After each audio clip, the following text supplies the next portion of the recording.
Armand Paulin, je suis un leader du groupe Testimony. Je suis également un disciple de Jésus-Christ. Alors, en 2019, nous avons une série sur YouTube, une série 12-12-12. 12 disciples, 12 mois, 12 témoignages. Alors aujourd'hui, nous recevons dans le cadre de l'émission de la série YouTube notre frère Patrick Housson, un frère qui a un témoignage poignant, un témoignage de Jésus-Christ. Il va témoigner, vous allez voir comment Dieu, comment Jésus-Christ a sauvé notre frère. Comme il m'a sauvé, comme il a sauvé le frère, Jésus-Christ va vous sauver aussi. Alors, bonne écoute.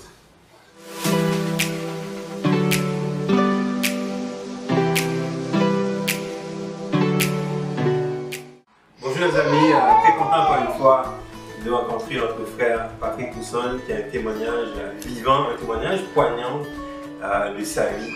Comment il a rencontré Jésus-Christ. Très content. Comment ça va, Ben? Ah, c'est un plaisir, je suis très content aussi. Ça va bien, toi? Ça va. Encore une fois, très content de te rencontrer aujourd'hui. Parle-moi un peu de ta vie avant Jésus-Christ. Ah, c'est le jour et la nuit. C'est carrément...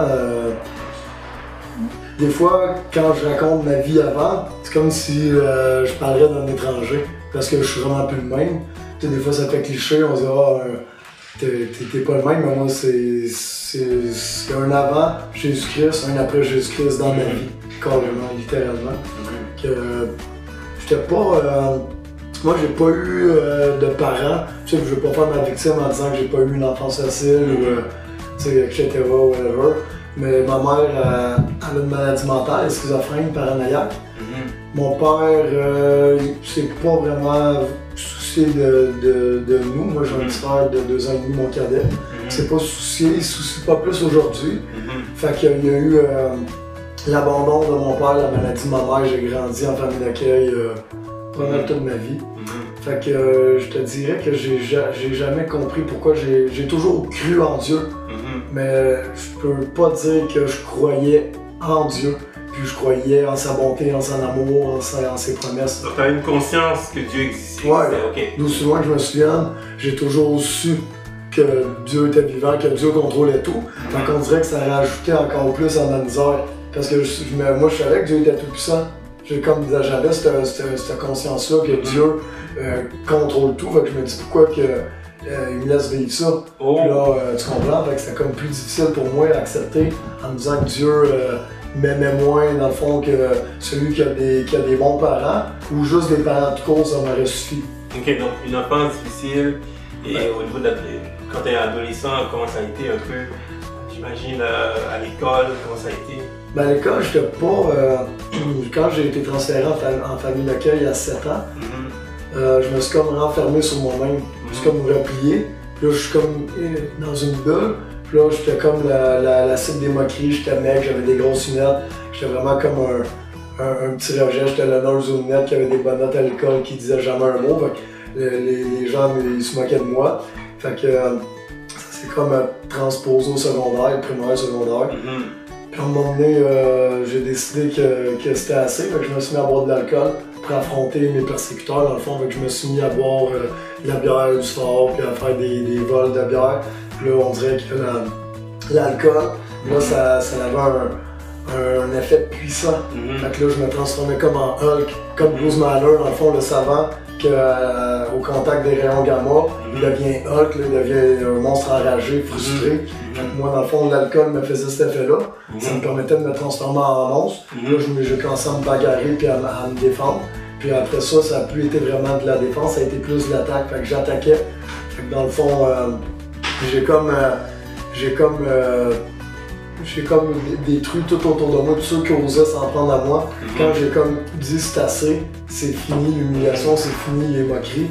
Puis là, je me suis comme créé un personnage, un peu comme Hulk, qui est un personnage de Bruce Banner. Te protéger un peu plus. Ouais, pour me protéger. Parce que là, ça tu sais, des fois, on a vu des films là-dessus, comme l'intimidation à l'école, ces choses-là, mais moi, j'ai pensé me suicider, puis ouais, moi, je voulais mourir, là. D'aussi loin que je me souvienne, là, depuis que j'étais tout petit, ma vie avait pas de goût, ma vie avait pas de saveur. J'avais pas de parents pour me dire je t'aime, tu sais, puis ces mots-là, ils ont de la puissance. Tu sais, mon gars, il a fait un exposé à l'oral, Puis sa deuxième phrase, c'est mon père nous aime énormément. Ça c'est bon. Tu connais sa valeur. Donc toi, tu n'as pas vécu ça chez toi, mais tu donnes ça à tes enfants. Ouais. C'est quand même quelque chose d'extraordinaire. Ouais, on mène à ça. Parce que je peux le redonner malgré que je ne l'ai pas eu. Ça, je suis vraiment reconnaissant. Je suis loin d'être un père parfait, mais je suis très présent, je les encourage beaucoup. On fait beaucoup d'activités ensemble. Hier, on est allé à Issaute. On fait souvent des activités, je les amène au cinéma, dans des parcs d'amusement. Je fais beaucoup d'activités, je joue au Nintendo avec eux. Fait que je suis quand même très impliqué dans leur vie. Ça c'est bon. C'est quoi ta passion?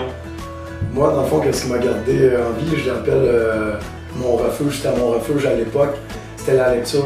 Fait que dans le fond, moi, toute l'intimidation que je vivais, mais moi, je me réfugiais derrière les portes de la bibliothèque. Au primaire, c'était pas une grande bibliothèque, fait que j'ai presque lu tous les livres qu'il y avait là. Je dis ça comme sans me vanter, mais c'était une petite bibliothèque. Puis au secondaire, là, il y avait plein de livres, là, fait que j'étais comme un poisson dans l'eau. J'étais vraiment, vraiment content. Fait que je lisais toujours des livres, même les professeurs. À l'école, je lisais toujours un livre sur mon pupitre. J'avais comme pas besoin d'étudier, puis j'avais des super bonnes notes. Que les professeurs voyaient que j'étais comme renfermé, réservé. Des fois, ils me posaient une question juste pour sortir un peu de... Ouais, puis là, c'est comme je répondais, puis ils voyaient que ça me mettait hyper mal à l'aise. Je devenais comme stressé, je devenais plein de sueur. Fait que ouais, j'aimais vraiment pas ça comme condé. J'essayais de me faire discret, puis pour pas me faire comme écœurer plus. Fait que je lisais, c'était comme ma moyen de m'évader. Puis là, c'est comme on disait que le monde était suspendu. Je lisais toutes sortes de livres, des livres d'histoire, des livres d'époque, des bandes dessinées, des romans, des livres de psychologie. Ça a été mon refuge, je pense. Ta lecture, c'était plus pour t'évader un peu, c'est pas plus au niveau de la connaissance, mais plus pour t'évader un peu par rapport à ce que tu vivais, c'est ça? Ouais. Ok. J'ai toujours aimé ça. Ok. Maintenant, au niveau de ta vie d'adulte, comment ça a été ta vie d'adulte? À 20 ans, j'imagine, tu rentres dans la vie, tu travailles. Comment tu as vécu ta vie d'adulte? Premièrement, quand j'ai commencé à me battre puis à fumer de la drogue, à boire de l'alcool, j'ai comme délaissé la lecture. Puis les quelques amis bons que j'avais qui étaient rejetés comme moi, eux autres, ils avaient des parents. Quand ils ont vu que moi, je suivais un mauvais chemin, ben ils se sont tassés d'eux-mêmes. Donc, eux autres, ils ont eu des bons parents, puis ils ont vu, ils étaient intelligents, mais ils ont juste se sont tassés de moi carrément. C'est pas moi qui les ai tassés. À 20 ans, tu rentres dans la vie, tu travailles. Comment t'as vécu ça, ta vie d'adulte? Ma vie d'adulte, j'espérais comme, malgré que j'étais quand même perturbé à l'intérieur, que j'avais pas vraiment de perspective d'avenir, je pense que je voulais faire comme monsieur, madame, tout le monde, puis avoir un métier payant, un métier où je pourrais être valorisé, puis avoir une maison, une voiture, des enfants, puis une bonne retraite, comme tout le monde rêve, là, des rêves normaux, là, comme un être humain normal. Puis là, ça, dans le fond, j'avais arrêté de lire, j'avais arrêté d'écrire, j'ai délaissé ça. À 18 ans, moi, la DPJ m'a mis dehors parce que, dans le fond, c'est la loi. Quand tu as 18 ans, tu n'appartiens plus au centre de jeunesse. Donc, je me suis retrouvé dans une maison d'hébergement dans Hochelaga, pour avoir un amour avec une fille. Elle, peu de temps après, on s'est loué un appartement qui était un appartement qui appartenait à sa mère, le bloc au complet appartenait à sa mère.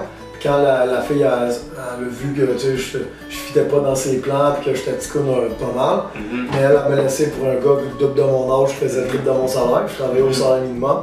Fait que 2 semaines après mes 19 ans, elle m'a dit demain tu pars. Puis là j'ai dit mon nom est sur le bail, elle a dit non, ma mère a fait un nouveau bail, t'existes plus sur le bail, fait que tu t'es dans la rue. Fait que là, bam! Le jour au lendemain, je me retrouve dans la rue, je connais personne dans la vie. Je peux pas aller chez mon père ni ma mère. Je suis à Montréal, je connais personne, fait que j'ai dormi 3 semaines dans un parc, dans un sleeping bag. Fait que c'était quand même une épreuve extrêmement difficile. Sa mère, je suis retourné voir l'immeuble, elle avait installé des caméras le lendemain. Fait que au fond d'elle, elle savait qu'est-ce qu'elle venait faire, c'était pas correct. Je pense pas qu'elle avait mis des caméras parce qu'elle pensait que j'étais dangereux. Je travaillais légal, j'étais un petit rebelle, mais j'étais pas un criminel puis un dur, là, pas encore. Ça m'a comme plongé. Fait que moi j'ai rencontré un gars qu'elle m'avait présenté, que lui il vendait du crack. Fait que là, lui m'a offert un appartement puis un travail. Fait que je me suis mis à vendre du crack dans une piquerie, un crack house. C'est même que je suis sorti de la rue en vendant de la drogue. Ça s'est enchaîné rapidement. Là. Je me suis pas dit. Donc ça a comme la situation. la situation, donc tu avais une faiblesse aussi, donc faire en sorte que tu plonges dans cette vie difficile. Comment tu as vécu cette vie difficile dont tu parles? Une vie de la drogue, beaucoup de dépendance, j'imagine. Comment tu as vécu ça à l'intérieur de toi? Je me suis fait des nouveaux amis. C'est pas le contexte idéal, mais on était là l'un pour l'autre. Fait que moi, je te dirais qu'est-ce que j'en tiens le plus de ça, malgré toute la folie et les choses débiles qu'on a pu faire ensemble. Je te dirais qu'on avait une fraternité, qu'on était là l'un pour l'autre, quoi qu'il arrive. Fait que je te dirais, moi, qu'ayant pas eu de parents, ni jamais personne pour m'encourager, me supporter, m'épauler. C'était comme la famille que j'avais jamais eue, que j'ai retrouvée là-dedans. J'étais prêt à tout pour eux, eux autres étaient prêts à tout pour moi. On a foutu le chaos, puis tout ce qu'on pouvait détruire autour de nous, on l'a détruit. Puis à un moment donné, il y a mon meilleur ami qui lui m'avait pris sous son aile. Ses parents m'avaient sorti de prison, il avait payé ma caution, j'ai habité chez eux. Il s'est fait poignarder, une bagarre de voisins. Quand on est sorti, les autres avaient des couteaux, il a mangé un coup au cœur, fait qu'il est mort devant nous. Il est mort devant toi. Mais dans ton cœur à toi, comment tu as vécu ça à l'intérieur? Ça, c'est l'expérience que tu as vécue, j'imagine, avec ton ami qui est décédé malheureusement. Mais dans ton cœur à toi, comment tu te sentais comme personne? Tu avais une rage, tu avais peur? C'est clair que j'avais de la haine. J'avais toujours de la haine. Avant, c'était de l'incompréhension que j'avais envers Dieu. Là, ça s'est transformé en haine. Je détestais Dieu. Je le haïssais pour mourir. J'ai levé le poing souvent contre lui. Puis quand mon ami s'est fait assassiner froidement, mais là, ça a été le début de la fin. Mais il n'y avait comme plus rien qui me retenait. Parce qu'avec lui, malgré que j'étais comme désespéré et sans espoir, avec lui, j'avais trouvé une certaine joie parce que ce gars-là, c'est triste le contexte dans lequel il s'est retrouvé parce que c'est un grand leader, il encourageait tout le monde autour de lui, il supportait tout le monde. Fait que moi, à l'intérieur, j'ai toujours eu le mal de vivre. Là, c'est comme les épreuves s'accumulaient. Ma première, la fille que je tombais en amour qui me jette à la rue, après ça, mon ami qui s'était poignardé, assassiné froidement. Fait que c'est comme tout le temps plus de haine qui se rajoutait à la haine qui était déjà présente. Fait qu'à un moment donné, c'est comme passez-vous de là, moi je rentre dans le tas. Alors Patrick, parle-moi un peu de ta vie avec Jésus. Comment tu peux décrire ça à quelqu'un qui ne connaît pas Jésus? Là? Comment tu décris ta vie avec Jésus? Premièrement, comme c'est très important de souligner qu'une vie avec Dieu, c'est loin d'être plate et ennuyant. Des fois, on pense qu'avec toutes les règles de l'Église, que c'est comme des restrictions, des interdictions. Mais tu sais, c'est tellement fascinant quand Dieu parle, quand Dieu te montre le chemin. Tu sais, tout le monde, même les chrétiens, les non-chrétiens, des fois je pense même que les chrétiens, ils sont plus perturbés des fois par quel chemin prendre parce qu'on veut vraiment savoir la direction précise de Dieu. Mais chaque personne dans la vie, non-chrétien ou chrétien, lutte avec le chemin à prendre, où je devrais y aller étudier, ou quel travail, quelle femme, quel mari. Fait que ma vie avec Jésus, je crois que dans le fond, c'est des buts. C'est une vie remplie de buts, c'est une vie remplie d'espérance. Une direction, c'est pas plate parce que Dieu, il est fascinant. Fait que, tu sais, si on s'ennuie pas, puis, tu sais, ses directives sont claires. Quand tu poses une question à Dieu, puis qu'il répond clairement, t'es comme, moi, je suis émerveillé. Moi, ça m'émerveille, ça me fascine, ça m'éblouit. Fait que ma vie avec Dieu, je te dirais, est captivante, je suis émerveillé par sa grandeur, par sa bonté, par des petites choses comme une veilleuse, puis que la pensée du jour, c'est ta parole est une lampe à mes pieds. Des choses qui avant me faisaient plus vibrer. Aujourd'hui, ça me remplit de bonheur, ça me remplit de joie. Fait que, il y a un verset dans la Bible qui dit « À celui on a beaucoup pardonné, il aimera beaucoup. » Puis à celui à qui on aura peu pardonné. Exact, c'est la femme pécheresse. Ouais, avec le pharisien Simon. Mais tu sais, moi j'ai tellement commis des choses horribles, j'ai tellement manqué d'amour qu'aujourd'hui, j'aime beaucoup Dieu. Fait que, tu sais, j'ai aucun mérite à aimer Dieu, là, ceux qui sont croyants le savent, tu sais, dans le fond, c'est la grâce. C'est Dieu qui m'a mis cet amour-là, mais tu sais, j'ai été beaucoup pardonné, fait que j'aime beaucoup Dieu. Fait que ma vie, avec Dieu, j'essaie de toujours le connaître plus, de connaître son amour, de pouvoir aimer aussi mon prochain. Des fois, moi je connais mon cœur, je sais que mon cœur est mauvais, fait que des fois aussi, c'est une lutte entre le moi qui veut faire le bien puis le moi qui juge tout le monde ou mon prochain qui me coupe quand je suis sur la route. C'est un combat chaque jour, fait que mais avant ça c'est des choses que tu réalisais beaucoup plus vite. C'est ça, mais aujourd'hui, j'ai comme cette conscience-là de vouloir faire le bien puis de vouloir aimer mon prochain. Fait que même si j'aime pas mon prochain parfaitement, je te dirais que je suis beaucoup plus aware, conscient de comment je pense en dedans de moi, au lieu de juste comme réagir. Je fais plus attention, puis des fois, je vais comme dire mon chauffeur, mon handicap, pardonnez-moi le mot, mais c'est ça pareil. Là, ben, je vais dire, ok, c'est correct. Moi aussi, des fois, ça m'arrive de couper quelqu'un sans le vouloir. Puis là, j'essaie plus de, je te dirais, de faire preuve de bonté, comme les dieux fait grâce. Tu sais, quand tu parles, l'image qui vient dans la tête quand tu parles, je vois David. David est un guerrier. Moi, je vois un guerrier comme ça. Quelqu'un qui a un cœur, fait des choses qui aimait Dieu, et c'est un guerrier. Oui, Patrick, t'es un homme qui travaille, t'as une femme, t'as aussi des enfants, t'as beaucoup de choses qui se passent dans ta vie. Mettons qu'il y a un défi qui arrive. Comment tu réagis par rapport à ça en tant que chrétien, comme homme de Dieu, par rapport au travail aussi, comme j'ai dit? Comment tu réagis par rapport à un défi qui arrive aujourd'hui? C'est quoi tu fais? C'est quoi ton réflexe? Bon, je me lève, je prends ma chaise, puis je construis. C'est ça. Je te dirais, des fois ça m'arrive d'y passer. Tu sais, quand mettons, je suis vraiment en colère, je pense que n'importe quelle personne, même normale, arrive à avoir des pensées comme ça. La différence, c'est que je les mets plus en pratique, ces pensées-là, mais tu sais, comme mon cher ami Joël a dit, le premier réflexe, c'est de se tourner vers Dieu, parce que lui, il connaît tout. Il sait quand je vais brancher ma veilleuse, même quand ça fait 2 mois que je la porte, il sait que la verset de jour, ça va être ça, fait qu'il connaît les réponses à mes questions, il connaît les réponses à mes besoins, il connaît tout. Fait que même si des fois on doute de sa bonté, on dit pourquoi tu as laissé ça arriver parce que tu es tout puissant, pourquoi Seigneur t'es pas intervenu, pourquoi tu as laissé ça arriver, puis on peut pas être insensible. Mettons quand des parents perdent leur petite fille de 5 ans, on peut pas dire oh mais Dieu est bon, ça serait comme être complètement insensible à la souffrance des autres, mais mon réflexe c'est quand même de dire ok Seigneur, des fois je comprends pas, mais je te fais confiance. Fait que dans le fond, vu qu'il connaît tout, connaît les réponses, connaît même mes questions avant même que je pose. Il dit dans le psaume 139, hein, tu sais quand je m'assieds, tu sais quand je me lève, tu sais qu'est-ce qui va sortir de mes lèvres avant même que je vais formuler. Pardon, fait que... Ça c'est bon. Moi ce que j'ai à Patrick, j'avais dit déjà Patrick à toi en privé, c'est un homme qui est authentique, Patrick. Je l'avais vu à la soirée témoignage. Des fois c'est une qualité, des fois c'est un défaut. C'est une qualité, il faut être authentique. Dans un monde comme ça, dans un monde où les gens peuvent mentir, dire n'importe quoi, Patrick c'est un gars qui parle de lui avec authenticité. Je pense que Dieu aime ça, des disciples comme toi qui s'ouvrent, qui parlent avec tellement d'authenticité. On ne va plus dire n'importe quoi. Tu parles de tes faiblesses, tu parles de tes pensées aussi, que tu luttes contre et que Dieu donne le pouvoir.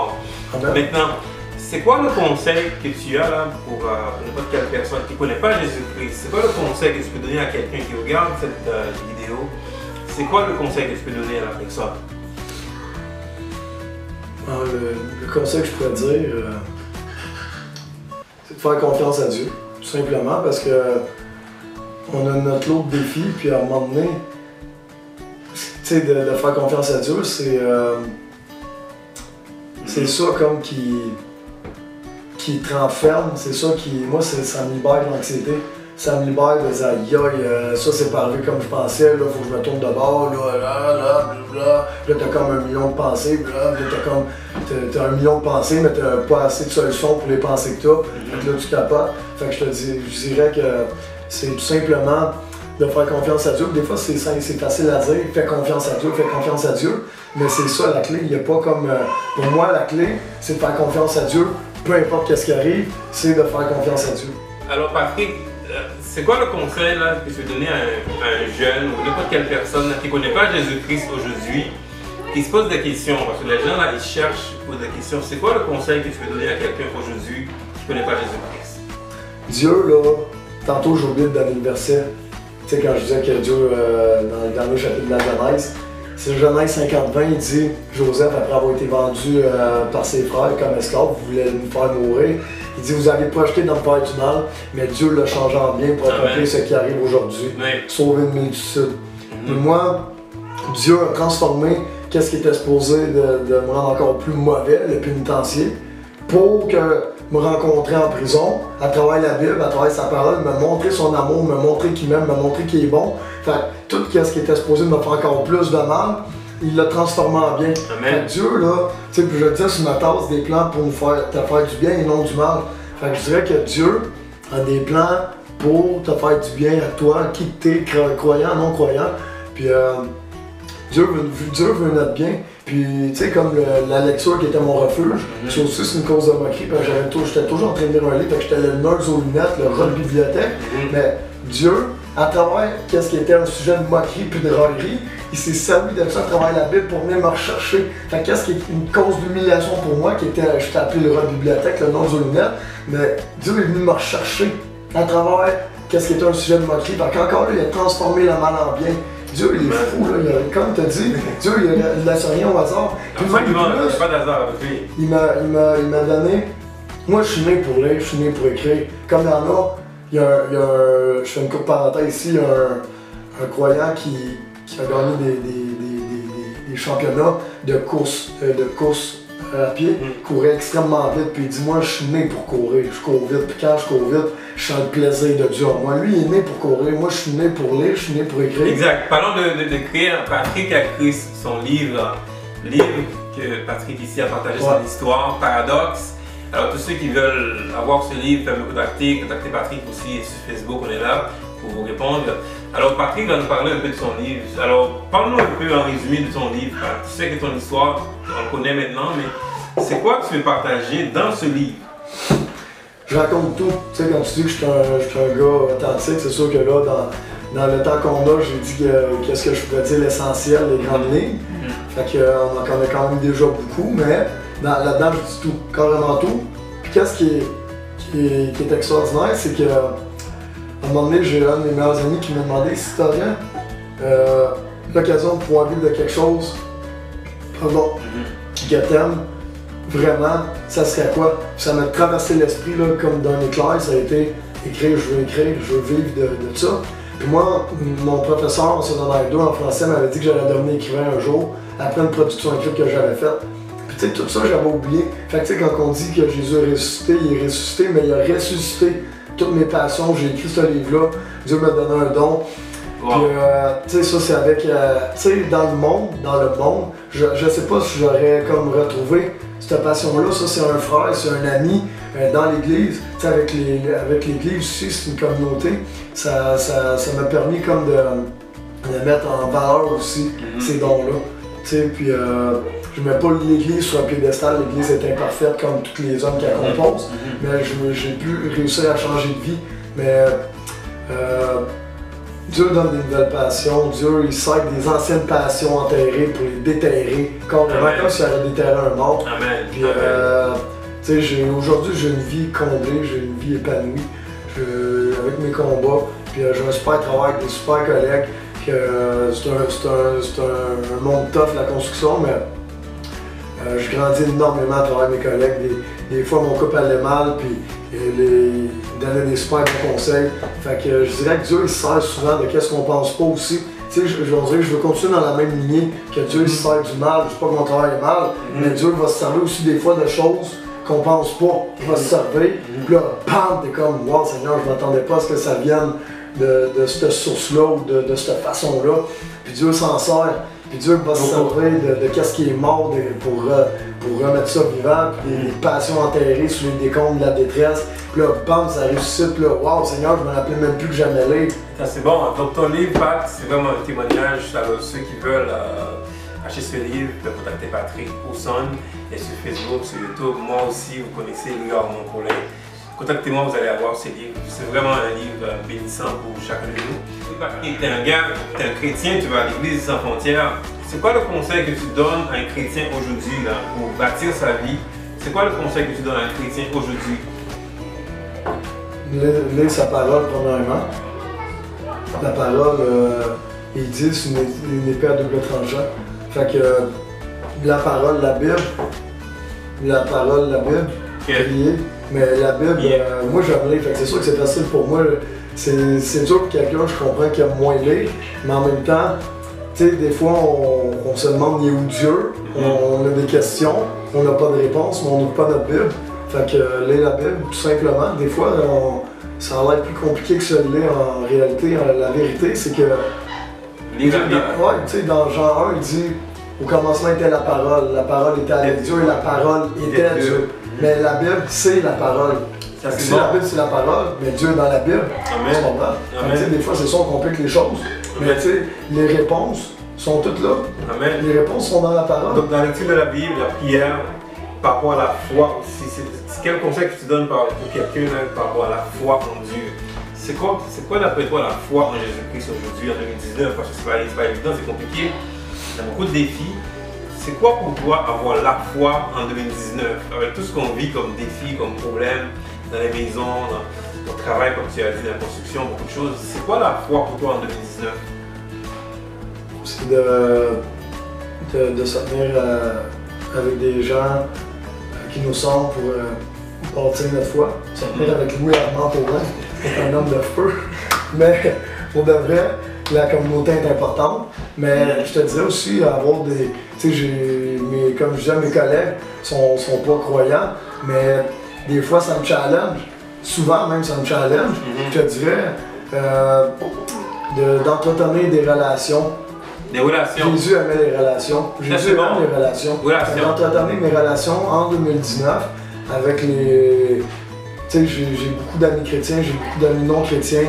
Puis j'entretiens mes relations. C'est sûr que les profondeurs de parler avec Dieu n'est pas la même, mais les autres vont quand même me challenger. Pourquoi tu crois en Dieu tant? Puis tu sais, ça me challenge, mais je te dirais que la relation avec les croyants, ça me permet de garder mon feu vivant tout le temps. C'est vraiment une réponse inspirée par l'Esprit de Dieu, parce qu'on parle de relation. En fait, Jésus-Christ a dit ça clairement lui-même. Hein? C'est la manière dont nous vivons ensemble qui témoigne que lui, il vient du Père. Et donc, ça c'est important, on peut parler de relations dans les églises, entre toi et moi, même si on a des origines différentes, mais on s'aime. J'aime beaucoup Patrick, et je sais qu'il l'aime aussi. Alors, c'est ça la relation, les amis, qu'on doit bâtir en 2019 pour garder la foi. Alors, les amis, écoute, je suis tellement ébahi, tellement content de rencontrer Patrick, un homme simple, un homme qui aime Dieu, un homme authentique. Alors, très content de participer à notre série 12-12.